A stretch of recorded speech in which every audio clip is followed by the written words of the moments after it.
Selamat malam teman-teman. Ketemu lagi dengan saya di channel Taksal Horor. Bagi yang suka misteri, horor, cerita-cerita yang mencekamkan, silahkan mampir di sini dan menikmati cerita yang saya sampaikan. Cerita yang berikutnya ini datang dari Mas Eko ya. Jadi Mas Eko ini teman saya ini dulu bekerja sebagai OB di suatu lembaga keuangan gitu ya. Ya sebut aja lah koperasi gitu. Nah di suatu sore hari sebelum kantor itu tutup, Mas Eko ini diminta sama pimpinannya untuk memasukkan sebuah sepeda motor gitu ya. Nah yang uniknya sepeda motor ini bekas tabrakan gitu, yang kondisinya itu ancur-ancuran, remuk redam gitu ya, ancur-ancuran, remuk redam, sampai bannya itu copot, itu nggak ada depan belakang, terus kondisinya ringsek gitu. Nah kenapa motor itu bisa sampai di kantor? Jadi kantornya Mas Eko ini ceritanya begini. Jadi ada satu debitur gitu ya. Debitur ini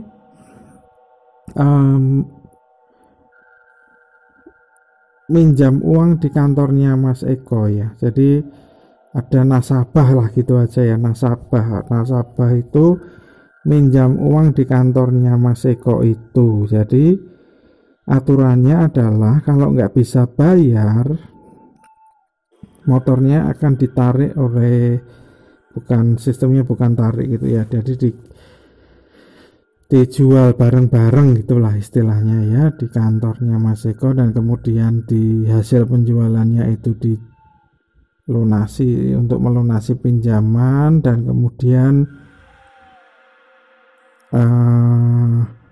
sisanya penjualan itu dikembalikan ke nasabahnya itu gitu. Ceritanya seperti itu. Nah, kenapa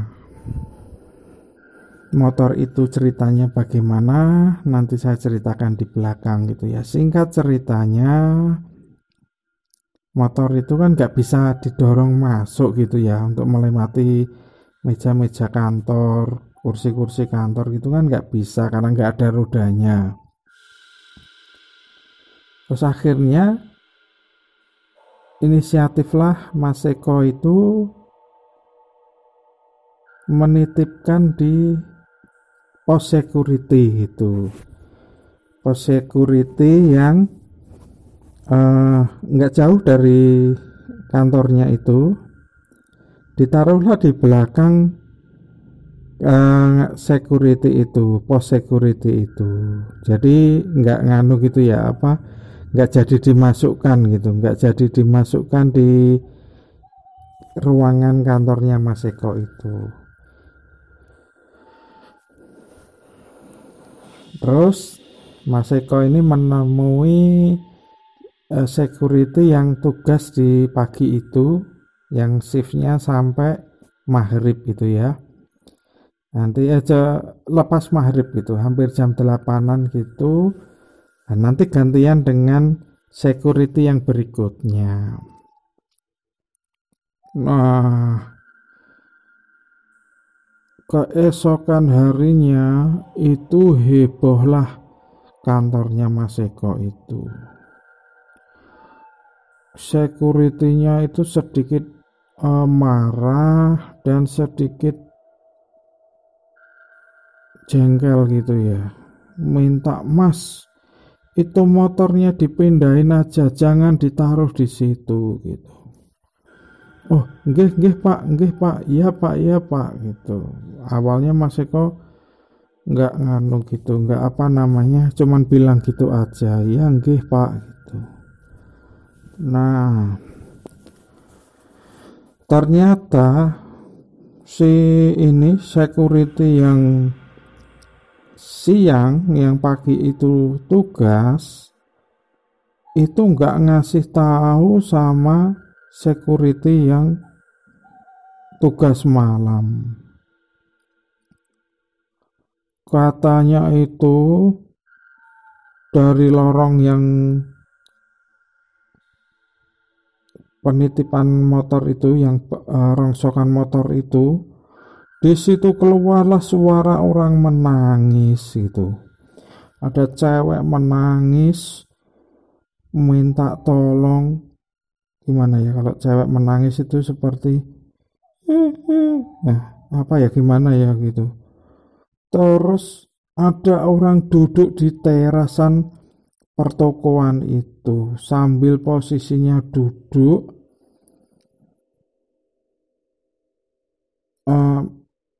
ini apa namanya, posisi jongkok gitu ya, jongkok di terasan gitu, itu sambil kepalanya itu nunduk gitu, terus tangannya nyikap ke kaki gitu ya. Jadi orang jongkok, tangannya lingkar di kakinya itu kayak orang sedekap itu, dan terus ini apa namanya, dia nangis gitu, itu tolong tolong tolong gitu.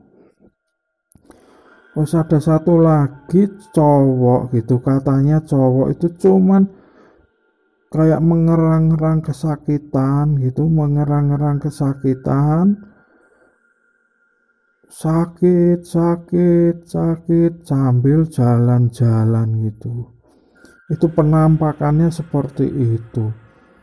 Akhirnya bapak-bapaknya ini takut semua, yang jaga malam ini kan berdua takut, ini apaan kok ada kayak gini tumben-tumbenan hari ini gitu. Terusan belakangan yang ini rumah yang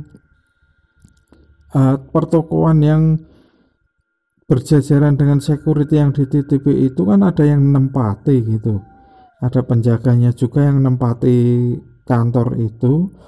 Diketuk-ketuklah apa itu pintunya, duek duek duek duek duek duek duek duek duek gitu gitu, tolong tolong gitu ya, duek duek duek duek gitu. Wah, yang jaga di situ juga bingung, ini apaan, ini suara apaan kok tiba-tiba malam-malam kayak gini, biasanya nggak ada kok, tiada gini. Dibukain lah itu pintunya, itu pintu pertokoan itu dibuka, ternyata ada orang berlumuran darah di depan terasan kantor itu. Jadi ini bukan kantornya Mas Eko ya, tapi kantor yang dekat dengan penitipan itu.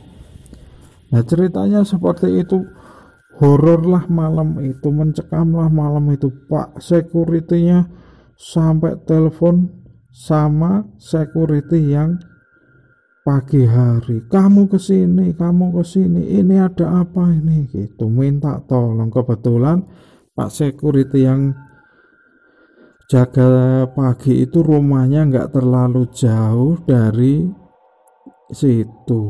Datanglah Pak security, ada apa itu, itu siapa gitu. Jadi anehnya dua security malam itu juga bisa lihat orang-orang itu, cewek dan cowok itu. Terus kemudian yang jaga malam di kantornya yang satu itu, yang nempati satu kantoran itu juga lihat, berkumpullah mereka di situ. Jadi berempat itu ya, itu lihat semuanya itu. Mbaknya itu didekati itu, wah badannya sudah ancur-ancuran, berdarah-darah gitu, kelihatan seperti itu. Jadi kayak penampakan yang wujudnya itu penampakan tapi tidak menakut-nakuti gitu ya, tidak menakut-nakuti, tapi penampakan yang gitu, tapi mereka takut semua gitu. Awalnya itu enggak apa namanya, mungkin orangnya tujuannya enggak menakuti gitu ya, apa setannya itu, hantunya ini enggak menakut-nakuti, tapi bagi mereka mencekamlah mereka semua. Ada yang sudah ini karena apa ini kok kayak gini. Jadi itu meneror terus. Nanti terus dia jalan, katanya setelah itu cewek dan cowok ini jalan menuju ke motor itu, ke penitipan yang tempat yang dititipi motor itu. Nah, ngilang di situ. Terus itu kan sekitar jam 11 malam. Jam satunya keluar lagi lah mereka gitu. Diketok pintunya itu, duek. Wah, ini apaan? Terus yang jaga malam di kantoran itu, wah, dia nggak mau keluar. Ini tak bukain, nanti ketemu penampakan yang kayak gitu, ancur-ancuran itu lagi orangnya. Gimana ini? Terus dia berkeringat, deg-degan gitu ya. Jadi wajahnya itu hancur, badannya hancur gitu, jaket-jaketnya itu berdarah-darah. Dia ketakutan hanya di dalam situ. Terus Pak security-nya ini yang dua ini juga, loh kok muncul lagi tuh orang apa hantu ini. Wah, ini nggak beres ini bener-bener. Jadi mereka bertiga itu ada di situ. Wah, ini gara-gara motor yang dititipan itu. Loh, motor apa? Wah, itu motor yang dititip kantornya Mas Eko itu. Tadi kan nitip motor di situ, motornya remuk bekas tabrakan. Apa orang hantu-hantu ini, penampakan ini dari situ. Kenapa kamu nggak ngomong?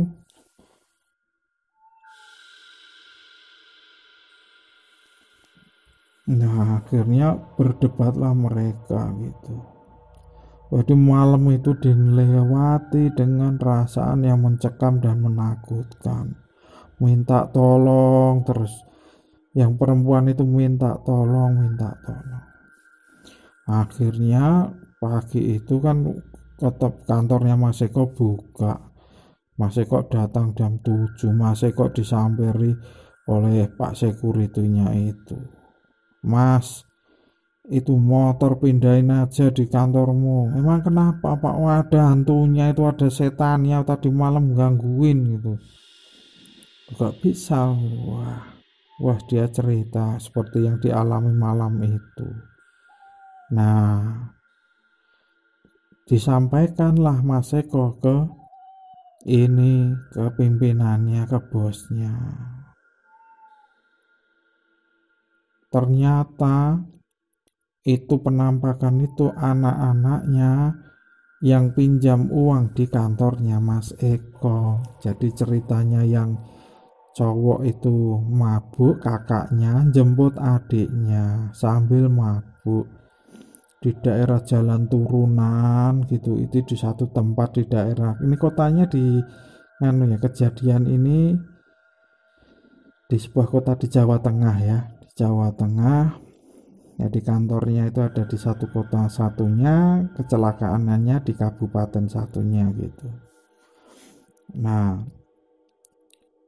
motornya itu buat tabrakan, kecelakaanlah mereka di tikungan yang tajam. Ada mobil elf itu ya, nabraklah mereka dan meninggal di situ di tempat. Motornya remuk hancur, meninggallah di situ.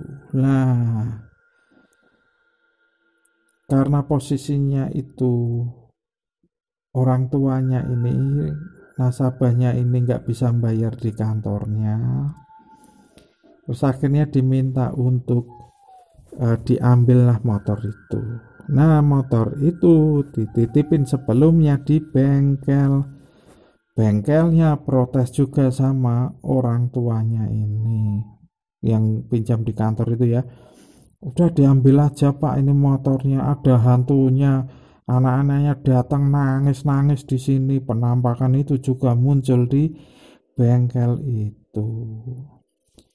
Nah, akhirnya di mana ini orang tuanya, karena juga Pak bisa bayar daripada bermasalah sama kantornya Mas Eko itu, akhirnya dititipin ke kantornya Mas Eko itu. Jadi setelah diangkat lagi, motor itu ditaruh di depan kantornya Mas Eko, itu ternyata darah-darah itu masih nempel di motor-motornya itu. Jadi darahnya mungkin ya perempuan itu dan kakaknya itu yang cowok itu masih nempel di motor-motor itu. Jadi kejadiannya itu belum ada 7 hari sejak kecelakaan itu sampai dititipkan ke kantornya Mas Eko itu. Akhirnya diceritain seperti itu. Pimpinannya Mas Eko itu inisiatif, udah dikembaliin aja sana ke rumahnya itu yang pinjam itu uangnya, nanti urusannya belakangan, uang ini namanya kecelakaan, ini apa namanya istilahnya musibah gitu ya, nanti penyelesaian di kantornya ya beres lah, berikutnya gimana gitu. Nah ceritanya seperti itu teman-teman. Jadi kondisi yang mencekam itu, teror dari korban kecelakaan itu terjadi di security tempat Mas Eko bekerja, pertokoan tempat Mas Eko bekerja itu. Ya ceritanya seperti itu teman-teman. Semoga teman-teman terhibur dan bisa mendukung channel ini untuk like, comment, subscribe, dan share.